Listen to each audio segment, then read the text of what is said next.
Notre univers semble infini. Il est si vaste et si complexe que ça dépasse l'entendement. Mais est-ce si surprenant? Après tout, tenter d'appréhender l'univers avec notre cerveau, c'est un peu comme essayer de mesurer l'océan avec une règle de 30 cm. C'est pas gagné. Pourtant, lorsque nous prenons un moment pour réfléchir à l'immensité de l'espace qui nous entoure, une déferlante de questions nous submerge. Que se passe-t-il dans les confins inexplorés de l'univers? Si l'univers est aussi vaste, il doit forcément exister d'autres mondes, d'autres planètes comme la nôtre. Mais alors, où sont ces mondes cachés? Combien y en a-t-il? Et surtout, la question qui nous brûle tous les lèvres, ces planètes lointaines abritent-elles la vie? Et un jour, pourrons-nous y voyager? Eh bien, parce qu'il serait vraiment dommage de passer à côté des réponses à ces questions fascinantes, je vous propose de plonger avec moi dans l'univers des exoplanètes.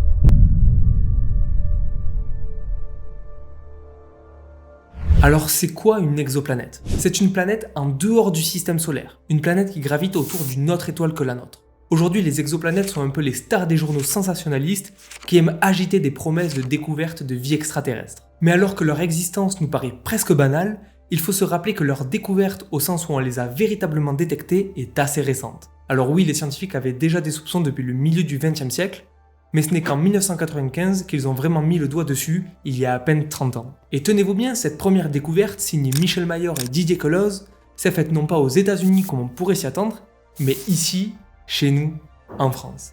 C'était la découverte de 51 Pegasi B, la pionnière d'une famille maintenant forte de plus de 5500 membres. Mais attendez, 5500 planètes, ça a l'air énorme, non? Eh bien en fait, ce n'est que la partie émergée de l'iceberg. On estime aujourd'hui qu'à peu près chaque étoile dans notre galaxie possède au moins une planète qui orbite autour. Alors avec nos 200 à 400 milliards d'étoiles dans notre galaxie, faites le calcul. Bingo, ça fait entre 200 et 400 milliards de planètes. Et ça, rien que dans notre petite voie lactée. Du coup, si on regarde au-delà, dans l'univers tout entier avec ses plus de 100 milliards de galaxies, on parle alors de 20 000 milliards de milliards à 40 000 milliards de planètes potentielles. Alors des nombres aussi énormes, ça ne veut pas dire grand-chose. Notre cerveau n'est absolument pas câblé pour comprendre de telles quantités. Mais ce qui est intéressant, c'est de trouver des comparaisons plus parlantes pour essayer de toucher du doigt ce que ça représente. Imaginez que vous êtes à la plage. Vous plongez votre main dans le sable et vous en récupérez une bonne poignée. Ça fait un paquet de grains de sable. Certainement des milliers. Mais maintenant, dites-vous que notre galaxie ne possède pas autant d'étoiles que de grains de sable sur cette plage. Non.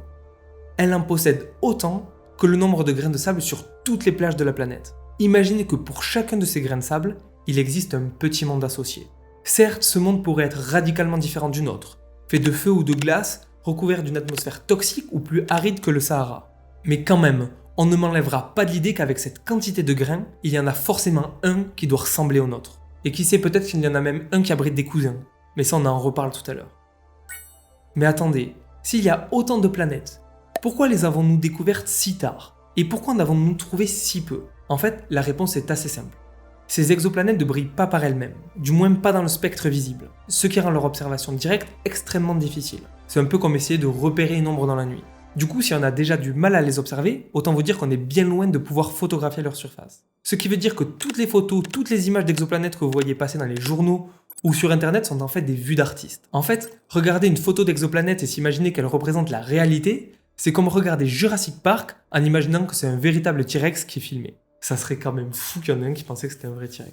Après, il faut pas se braquer non plus. Les vues d'artistes, ce n'est pas le diable. Même si elles sont souvent utilisées par des journaux aux ambitions douteuses, elles peuvent aussi servir à fasciner, émerveiller et motiver le public à s'intéresser aux questions de science. Et c'est d'autant plus vrai que grâce aux données scientifiques actuelles sur la composition atmosphérique, la taille, la masse et la distance de ces exoplanètes par rapport à leur étoile, ces vues d'artistes peuvent être étonnamment réalistes. Surtout lorsqu'elles sont conçues en collaboration avec des experts. Parce que soyons honnêtes, sauf si vous êtes un grand fan d'art minimaliste, ce qui est possible. Essayer de captiver le public avec une simple photo d'un point blanc sur un fond noir, c'est pas gagné. Alors qu'en fait, ce petit point aussi simpliste qu'il paraisse est en réalité incroyablement fascinant. Pourquoi? Déjà parce que c'est une véritable observation. C'est-à-dire qu'elle nous permet d'observer directement un monde hors de notre portée, situé à plusieurs années-lumière de nous. Et là, ce n'est pas une représentation artistique alambiquée ou une reconstitution indirecte à partir de données mathématiques. Ce que nous voyons, ce sont les propres photons, directement réfléchis par la surface de cette planète il y a près de 400 ans. Cette observation a été réalisée par le télescope James Webb en août 2022. C'est une véritable démonstration du génie humain et de notre capacité à collaborer en tant qu'espèce pour relever des défis technologiques toujours plus fous. Faut bien comprendre qu'on a réussi à observer un astre qui n'émet aucune lumière à presque 400 années-lumière, malgré l'éclat aveuglant de son étoile. Mais maintenant, vous pourriez vous demander pourquoi ne pas tout simplement envoyer directement des sondes pour photographier ces exoplanètes, comme on l'a fait pour Saturne ou Jupiter par exemple. Alors c'est pas con, mais du coup j'espère que vous n'êtes pas pressés. Parce que quand on sait que la sonde la plus lointaine jamais envoyée par l'homme, Voyager 1, vient à peine de franchir la limite du système solaire alors qu'elle a été lancée il y a plus de 46 ans, et se situe aujourd'hui à même pas un jour-lumière, et que l'exoplanète la plus proche, Proxima b du Centaure, se situe à plus de 4 années-lumière, on n'est pas couché les gars. Donc pour pallier cette petite limite, les physiciens ont mis au point tout un arsenal de techniques nous permettant de détecter ces mondes, au moins de manière indirecte. Et c'est là qu'on retrouve le grand duo de tête des techniques de détection des exoplanètes, la méthode des transits et la méthode des vitesses radiales.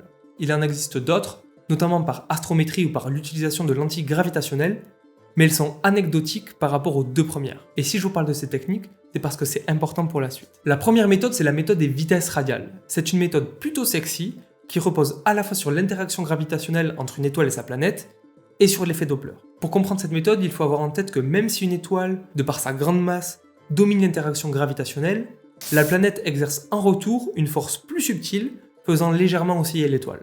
Et de la même manière que pour les ondes sonores d'une ambulance, les ondes lumineuses émises par l'étoile vont être compressées et dilatées selon que l'étoile s'approche ou s'éloigne de nous. Et c'est comme ça que les astronomes peuvent détecter la présence d'une exoplanète et même en déduire des informations sur sa masse et sa période orbitale. C'est d'ailleurs cette technique qui a permis à Michel Mayor et Didier Queloz de détecter 51 Pegasus b. La seconde méthode, celle des transits, est un peu plus directe. Elle consiste simplement à observer une étoile en continu et à attendre de voir si une planète passe devant, ce qui ferait baisser la luminosité de l'étoile. Bon, on parle d'une baisse de luminosité minime, de 1% tout au plus, mais c'est suffisant pour être détecté. Mais le problème, c'est que cette méthode comporte de grosses limites. La première, c'est que si la planète se situe loin de son étoile, et a donc une période de révolution de plusieurs années, voire dizaines d'années comme c'est le cas pour Saturne, on risque d'attendre très longtemps avant de détecter son passage. Et la seconde, c'est que si la planète orbite autour de son étoile avec un axe différent de celui avec lequel on l'observe, on ne verra jamais la planète passer devant son étoile. Malgré ça, cette méthode reste aujourd'hui la plus utilisée. Mais du coup, s'il existe un nombre colossal d'exoplanètes peuplant notre univers, et si nous disposons aujourd'hui d'un arsenal de méthodes sophistiquées pour les détecter, n'est-ce pas le moment de lever le voile sur ces mondes mystérieux? Quels secrets cachent-ils? Pourrait-il être le berceau d'une vie intelligente? Et peut-être plus fascinant encore, pourrions-nous un jour y poser nos pieds? Répondre à ces questions, c'est en fait redéfinir notre place dans l'univers. Donc sans trop tarder, on est parti pour percer les secrets de ces mondes lointains, et peut-être trouver des réponses aux grandes énigmes qui tournent autour du futur de l'humanité. Quand on plonge dans l'univers des systèmes planétaires que nous avons découverts, une surprise nous attend. Il ne ressemble en rien au nôtre. Cette constatation a provoqué une véritable onde de choc dans notre compréhension de l'univers. La plupart des exoplanètes identifiées sont en effet bien plus massives que notre Terre. Alors cela signifie-t-il que notre planète est une exception? Que l'univers est principalement peuplé de géantes gazeuses similaires à Jupiter, réduisant ainsi drastiquement les chances de trouver de la vie ailleurs? Mais en fait, pas forcément. Parce que si on prend du recul, on se rend compte qu'il y a des biais énormes dus aux méthodes de détection des exoplanètes. Prenons la méthode des transits par exemple. Il est bien plus facile de détecter une baisse de luminosité d'une étoile si la planète qui passe devant est grande et massive. De même avec la méthode des vitesses radiales. Plus une planète est imposante, plus elle attirera gravitationnellement son étoile, rendant ses oscillations plus perceptibles même à grande distance. D'ailleurs, pour valider la détection d'une exoplanète par la méthode des vitesses radiales, il est nécessaire d'observer au minimum une période complète d'oscillation, ce qui implique que la planète soit relativement proche de son étoile. Ce qui est à l'opposé de ce que nous retrouvons dans notre système solaire où les petites planètes telluriques sont au centre alors que les géantes gazeuses logent dans la périphérie lointaine. Du coup, il y a quelque chose de rassurant quand on prend conscience de ce biais. On peut se dire que finalement, tout espoir n'est pas perdu. Il se pourrait qu'il existe d'autres terres, ou du moins des planètes suffisamment similaires pour accueillir des formes de vie comme les nôtres. Il y a même un astronome américain qui a mis au point une équation pour tenter de déterminer le nombre de planètes potentiellement habitables, habitées, voire même habitées par des formes de vie intelligentes capables de communiquer avec nous. Cet astronome, c'est Frank Drake, et il a suggéré cette équation en 1961. Cette équation, bien qu'assez simple dans son concept, ouvre des horizons immenses. Le premier paramètre de cette équation, R, est le nombre d'étoiles formées chaque année dans la Voie lactée. C'est le paramètre le plus prévisible de l'équation. Ensuite, il y a FP, le pourcentage d'étoiles avec des planètes. Et comme nous l'avons vu, on estime aujourd'hui que presque chaque étoile a au moins une planète. Donc ça commence plutôt bien. Sauf qu'en fait, tout se complique dès le prochain paramètre, NE, qui correspond au nombre de ces planètes qui pourraient être propices à la vie. Déjà parce qu'à cause de nos méthodes de détection, on ne découvre que peu de planètes telluriques. Mais surtout parce qu'en vérité, le nombre de paramètres conditionnant la possibilité de l'apparition d'une vie sur une planète est immense. On doit prendre en compte entre autres la taille de la planète, sa force de gravité, la présence d'un bouclier magnétique, la présence et la composition de son atmosphère, la distance et la stabilité de son orbite, mais on doit aussi prendre en compte le type et la taille de son étoile, car une étoile naine rouge nerveuse émettant massivement des rayons X est bien moins accueillante qu'un soleil stable et chaleureux comme le nôtre. Mais on doit aussi étudier l'inclinaison de son axe et la vitesse de sa rotation, qui définissent les saisons et le cycle jour-nuit, qui sont des éléments clés pour l'équilibre écologique. D'ailleurs, petite parenthèse sur ce point, il y a un système planétaire hyper connu pour ses possibilités de vie extraterrestre. C'est le système TRAPPIST-1, avec ses 7 planètes telluriques, dont au moins 3 sont dans la zone habitable. Donc déjà, hyper cool. Mais ce système est particulier dans le sens où l'ensemble de ces planètes sont en rotation synchrone. On parle aussi de verrouillage gravitationnel. Ça veut dire qu'elles présentent toujours la même face à leur étoile. Et imaginez ce que ça donne. La face exposée à l'étoile est aride, brûlante et mortelle, alors que la face cachée est glaciale et plongée dans l'obscurité. Finalement, le seul espoir pour la vie, ça serait d'émerger au niveau de la bande crépusculaire liant ces deux zones. Du coup, ces conditions particulières font de ces planètes le paradis des photographes. Toujours en golden hour pour des photos de coucher de soleil. Mais bref, il reste encore bien d'autres paramètres. En tout cas, ce qui est sûr, c'est que trouver une planète capable d'abriter la vie n'est pas une mince affaire. Concernant le facteur suivant, FL, qui estime la fraction des mondes réellement habités, notre seul point de référence est la Terre. Et comme la vie semble être apparue sur Terre dès que les conditions l'ont permis, on pourrait opter pour une valeur élevée. Sauf qu'avec un seul exemple, comment savoir si cela relève plutôt du miracle ou si l'apparition de la vie est une norme dans l'univers? C'est d'ailleurs pour ça qu'on cherche de la vie dans notre système solaire. Si on venait à trouver de la vie sur Mars, Encelade ou Europe, ça voudrait dire que la vie est courante dans l'univers. Il nous resterait donc à savoir si la vie est évoluée. Et c'est là qu'intervient le facteur suivant, FI. Là, ça commence à être extrêmement complexe de sortir une valeur pertinente. Mais ce qu'on peut dire, c'est que plus un système est vieux, plus la vie a eu du temps pour croître et développer une forme d'intelligence, voire même aboutir à une civilisation technologique au moins aussi avancée que la nôtre. Et quand on sait que le Soleil est une étoile relativement jeune par rapport à l'univers, 4,5 milliards d'années contre presque 14 milliards, et qu'il existe des systèmes beaucoup plus vieux que le nôtre, on peut même aller plus loin. Il n'est pas insensé d'imaginer des civilisations beaucoup plus avancées que la nôtre, avec des technologies tellement sophistiquées qu'elles s'apparenteraient pour nous à de la magie. Peut-être que ces systèmes ont même développé des moteurs à distorsion, comme dans Star Trek, ou des systèmes de communication utilisant des trous noirs et des trous blancs pour communiquer à l'échelle de la galaxie. Après, il faut faire peut-être un peu attention parce que sinon on risque de tomber dans le piège de la vision anthropique. En fait, de la même manière qu'une fourmi n'est pas capable d'appréhender l'esprit humain et n'a ni conscience de l'univers, ni de nos ambitions de l'explorer, nous sommes peut-être incapables d'apprendre l'intelligence et les désirs de nos lointains cousins. Si tant est d'ailleurs que le désir et l'obsession soient des constants dans l'univers, ce qui n'est pas sûr. Si ça se trouve, nous sommes les seules espèces de l'univers à avoir eu la lubie d'envoyer nos congénères dans le vide spatial. Ce qui nous mène au prochain paramètre, FC, qui représente la part des planètes ayant une espèce intelligente, à la fois capable et désireuse de communiquer. Bon là ça part en cacahuète. Autant vous dire qu'on n'a franchement aucune idée de la valeur de ce paramètre. Mais ce qui est bien, c'est que sans données concrètes, nos spéculations peuvent dériver vers des idées aussi farfelues que des civilisations de tortues ninja, ou même des sociétés où les humains seraient asservis par d'adorables mammifères domestiques. Finalement, on a un dernier paramètre, L, qui correspond à la durée de vie moyenne d'une civilisation en années. Mais si on part du principe qu'une civilisation ne dure pas éternellement, le timing devient un paramètre crucial pour rencontrer nos cousins verts. Parce que si on reprend la frise chronologique condensant l'histoire de l'univers, l'essentiel de ce que nous avons accompli en tant que civilisation se passe en fait dans les 10 dernières secondes. Donc il n'est absolument pas déconnant de penser que bien des civilisations extraterrestres aient pu émerger, prospérer et décliner longtemps avant qu'Homo sapiens ait l'idée de regarder les étoiles. Du coup, si on fait le point sur cette équation, on se rend compte qu'elle ne nous dit rien du tout. Elle ne nous apporte aucune réponse concrète, alors qu'elle se présente comme la solution même à la question de la vie extraterrestre. Mais à mon sens, c'est pas très grave en fait. Son rôle est ailleurs.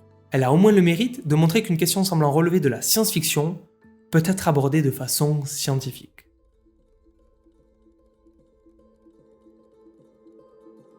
Alors certes, l'équation de Drake est plutôt sexy. Mais en fait, elle nous invite surtout à une réflexion plus profonde sur notre avenir en tant qu'espèce. Imaginons un instant que nous recevions un signal d'une civilisation extraterrestre. Ça serait incroyable. Mais en vérité, notre quotidien serait inchangé. Pour un impact concret sur nos vies, il faudrait au minimum pouvoir communiquer avec eux. Mais finalement, ce qui serait véritablement bouleversant, Ce qui ne laisserait vraiment personne indifférent, c'est si nous étions capables de leur rendre visite. Sauf que soyons réalistes, il est illusoire d'imaginer nous rendre dans un monde lointain. Même en atteignant une fraction de la vitesse de la lumière, il nous faudrait des décennies pour rejoindre la planète habitable la plus proche. Et encore, on est loin de ça. Aujourd'hui, avec la vitesse de Voyager 1, on serait plus sur un voyage d'environ 100 000 ans. Et c'est sans parler de notre vulnérabilité en tant qu'espèce.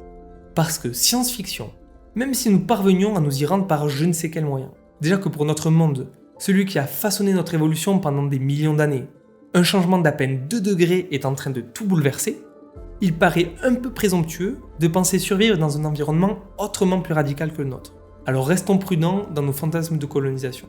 En fait, la vérité est là, implacable. Les exoplanètes ne sont pas notre prochain domicile.